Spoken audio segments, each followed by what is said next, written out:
Hi, I'm Russell Leeds, and on this video we're going to be talking about how to kick a bad tenant out of your HMO property.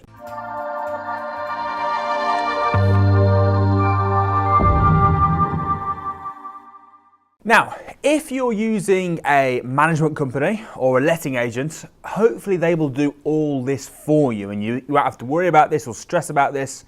They will just take care of it. That's what we do at Quick Move. We deal with this for our clients. However, if you're managing the property yourself, watch this video and you'll see exactly what you need to do. Now, typically, when you put a tenant into your HMO property, you will give them what we call a room-only AST contract. So it's a contract for their room.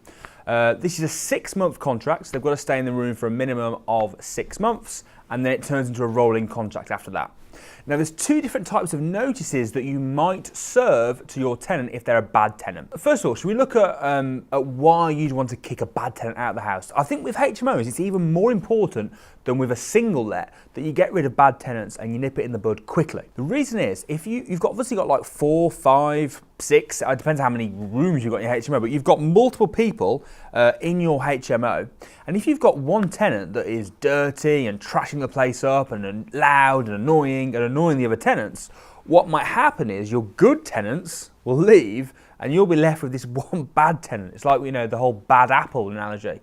So you need to act quite quickly, or at least let the other tenants know quite quickly if there's someone in there that's causing distress or not paying their rent or causing problems in the house. You need to act quickly to get them out. There's two different sections that you'll serve to your tenants to get them out. The first is what we call a Section 8.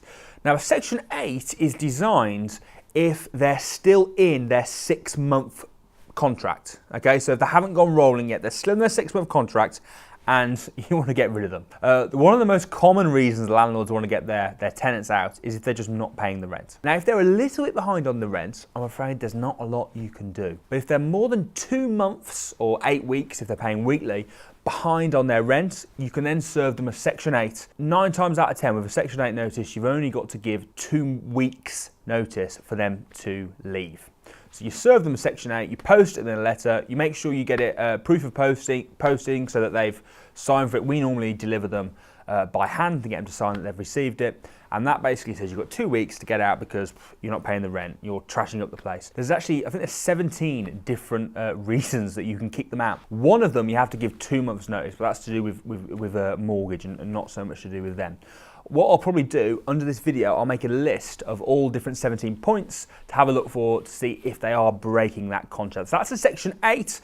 You use that 2 weeks notice if you're in your sort of probationary, your 6-month period. Now, probably more commonly, you'll serve them a Section 21. So you use this afterwards. This unfortunately doesn't give you 2 weeks. You've got to give them 2 months notice if you serve them a Section 21, which gives them 2 months to leave the property. And again, they've got to be, behind on their rent, or you've got to have a good reason that they're breaking the contract if you're going to serve these notices. Now, fingers crossed, they will leave during their notice period. However, sometimes they do not leave, they stay in the property anyway, which obviously can be very, very annoying. So if that happens, what you then need to do is you need to basically take them to court. Okay, so you need to contact the courts and say, hey, this person was meant to leave my house, they haven't left. Now, normally, what we do is we will write a letter to the tenant and we'll say, if you're supposed to leave by this date, we'll give them a little bit of grace period, so we'll give them an extra week or 2. If you've not left by this date, we're unfortunately going to have to take you to court, and we'll be demanding all the rent money that you owe us. If you just leave now, we'll let it slide. The reason is you don't really want to go to court. It's quite a pain, it's quite a hassle, and it's worth letting the rent slide, in my opinion, I'm not saying that's right, but in my opinion, it's worth letting the rent slide just to get rid of them and just to get them out of the property, and you can then re-let it to someone who is a good tenant. Now, in all the years that I've managed HMOs, I've never had to actually go to court. I've only ever had to threaten court. I mean, this doesn't happen all the time. This is quite occasional. One thing that I do think is important is that you're quite picky and selective when you let the person move into the property, and make sure that you're not moving in a bad tenant.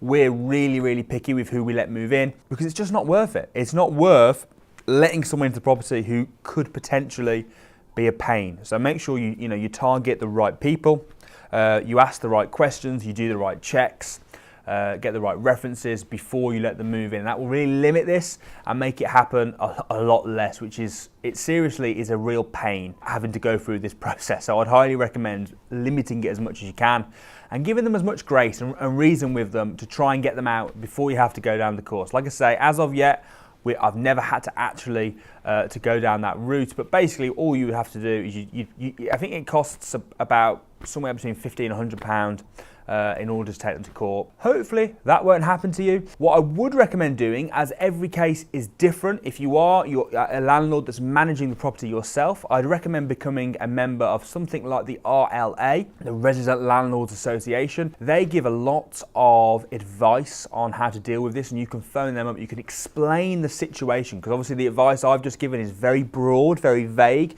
It's not very specific to your situation, but you can call them, explain the situation, and they'll walk you through what notice to serve, how it all works. But that's kind of the basics of what you need to do to get rid of a bad tenant, and hopefully what you can do to stop it from happening in the first place. Hope you found that video useful. We do these videos helping landlords every single Friday, so don't forget to subscribe, hit the button below, and I will see you next week.